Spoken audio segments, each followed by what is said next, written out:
नमस्कार किसान भाइयों, स्वागत है आपका अपने यूट्यूब चैनल गांव की स्मार्ट खेती में। तो साथियों, आज की वीडियो में हम जानने वाले हैं शैम्पू के उपयोग के बारे में।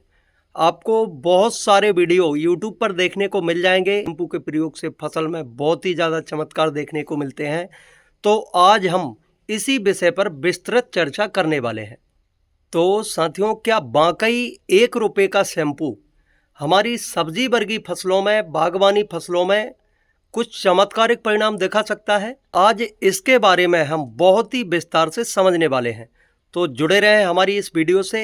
और यदि आप YouTube चैनल पर पहली बार आए हैं तो हमारे चैनल को सब्सक्राइब कर लें, जिससे हम आपको समय समय पर खेती किसानी से संबंधित सभी प्रैक्टिकल जानकारी आपको उपलब्ध करा सकें।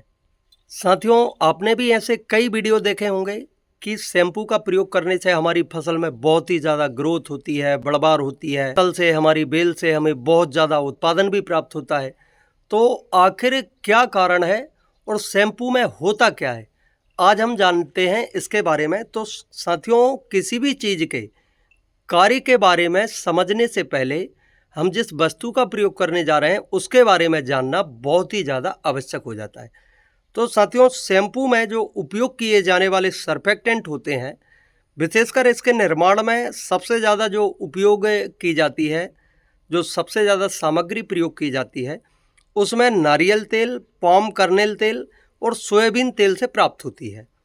साथियों, शैम्पू में उपयोग किए जाने वाले सामान्य प्रमुख डिटर्जेंट हैं, जिसमें अमोनियम लारेल सल्फेट और सोडियम लारेल सल्फेट और सोडियम लारेल ईथर सल्फेट जैसे रसायन प्रयोग किए जाते हैं।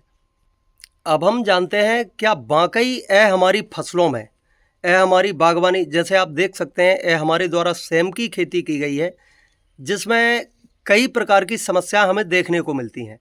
तो क्या साथियों, वाकई यह 1 रुपये का शैम्पू हमारी फसलों में बहुत ज़्यादा कार्य करता है?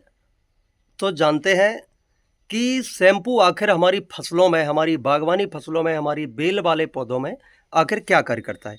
साथियों, शैम्पू जो पौधे में धूल मिट्टी होती है, जैसे आप इस पत्तों पर देख रहे हैं, कई प्रकार की धूल और जो डस्ट आपको जमी हुई दिख रही है, इससे हमारे जो पौधे की प्रकाश संश्लेषण वाली क्रिया है वह सही तरीके से नहीं हो पाती है।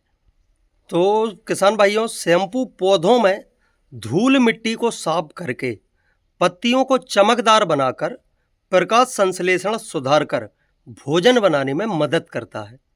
और जैसा कि हम जानते हैं कि यदि हमारा पौधा जितना ज़्यादा स्वस्थ होगा और जितनी ही ज़्यादा प्रकाश संश्लेषण की क्रिया हमारा पौधा कर पाएगा, तो स्वाभाविक सी बात है कि इससे हमें हमारी फसल से बहुत ज़्यादा उपज प्राप्त होगी।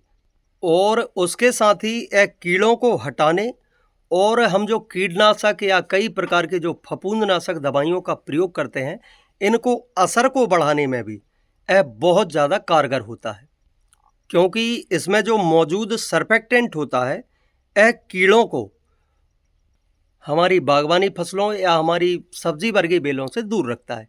साथियों, हमारे जो पौधों में कई प्रकार के कीट, जैसे आप देख सकते हैं इसमें अभी जो माहू का प्रकोप दिख रहा है, तो यदि हम चाहें तो एमिडा क्लोरोप्रिड 70% या थायमेथोक्साम के साथ हम इसका प्रयोग कर सकते हैं, जिससे हमें इन कीड़ों पर 100% रोकथाम देखने को मिलेगी।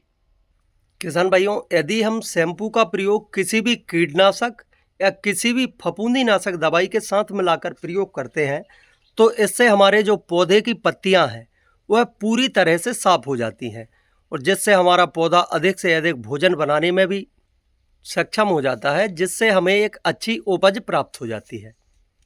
यदि हम किसी भी दवाई के साथ मिलाकर इसका प्रयोग करते हैं, तो यह हमारी दवाई को, जैसे हमने कीटनाशक दवाई का प्रयोग किया, एमिडा क्लोरोप्रिड का प्रयोग किया या थायमेथोक्साम का प्रयोग किया, तो हमारे पूरे पौधों में उस दवाई को फैलाने का कार्य भी करता है और हमारी पत्तियों को धूल एवं मिट्टी से साफ भी करता है।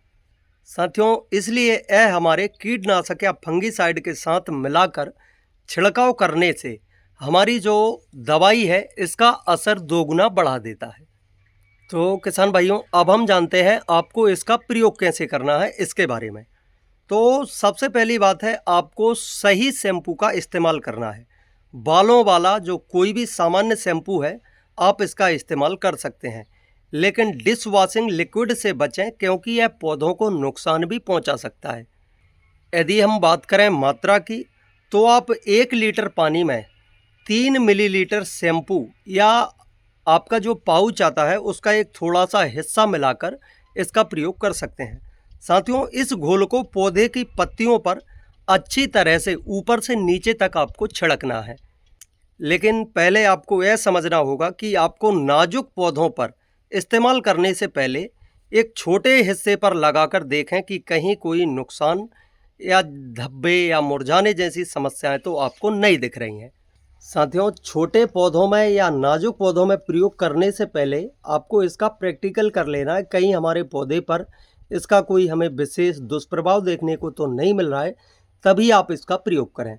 बड़ी बेल में, बड़े पौधों में आप इसे आसानी से प्रयोग कर सकते हैं, लेकिन नाजुक पौधों में प्रयोग करने से पहले आपको समझना पड़ेगा। तो किसान भाइयों, आज हमने जाना शैम्पू की विशेषताओं के बारे में। ऐसे ही और अधिक वीडियो देखने के लिए जुड़े हमारे यूट्यूब चैनल गांव की स्मार्ट खेती से। और जानकारी अच्छी लगे तो वीडियो को लाइक और अपने अन्य किसान साथियों के साथ शेयर करें। धन्यवाद। जय श्री राम।